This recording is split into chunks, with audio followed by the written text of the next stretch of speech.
Risk is a part of everyday life. From driving to work, to pouring a cup of hot coffee, to making daily financial decisions. Almost every choice you make involves some risk. In this lesson, you will learn ways to evaluate, manage, and reduce your personal risk. Risk is a chance of loss, injury, or something not going according to plan. Taking risks might cause you to lose money, leave you unable to work, or lead you to miss out on something you really want. Most people choose to take risk when the potential reward is more motivating than the possibility that a decision will not work out in their favor. There are ways to manage risk, but a certain amount will always be present. Since most things we do involve risk, it's important to identify the hazards of various situations and understand strategies to manage the risk you take. There are four main ways to manage risk: risk retention, avoidance, sharing, and reduction. Risk retention is when you accept a given danger and prepare for scenarios where things don't go as you had hoped. When you choose to retain the risk, you must accurately determine the potential consequences and have a contingency plan in place to overcome those consequences if an undesirable scenario occurs.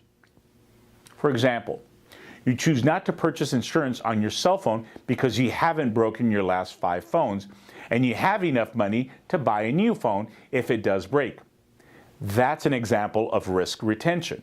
Risk avoidance is another risk management technique. Here you avoid becoming involved in the situation to avoid risk exposure. Maybe there's a dangerous part of town you avoid after dark, or a busy freeway you choose not to drive on. These are examples of risk avoidance. It's important to note that every financial decision you make involves risk. You can never avoid all hazards, but you can choose to take only those chances where you feel the rewards are worth the risk. Risk reduction refers to taking measures to lower the overall risk posed by a given situation. You may choose to limit the chances of identity theft by shredding your account statements, minimize investment losses by having an exit plan in place, or reduce the possibility of your bank account incurring penalties by keeping accurate records. Improving your personal finance knowledge is another example of risk reduction. So continue to pay close attention to the lessons in this video. Risk sharing is where you take measures to distribute potential perils among other people or organizations.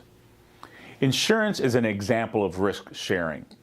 When you purchase insurance, you transfer some of the risk to the insurance company, which in turn shares the risk with a larger group.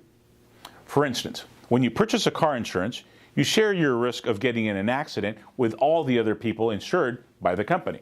To illustrate the 4 different types of risk management, let's look at the situation where you have an investment opportunity that offers potential for you to either double your money or lose your entire investment.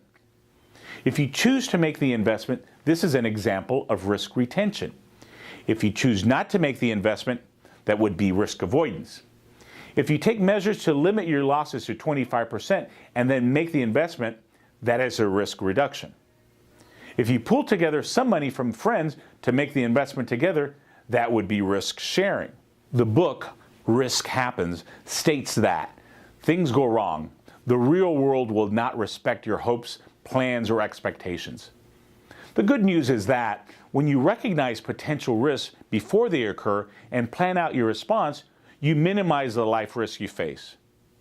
This lesson will help you prepare, so complete the activities below now.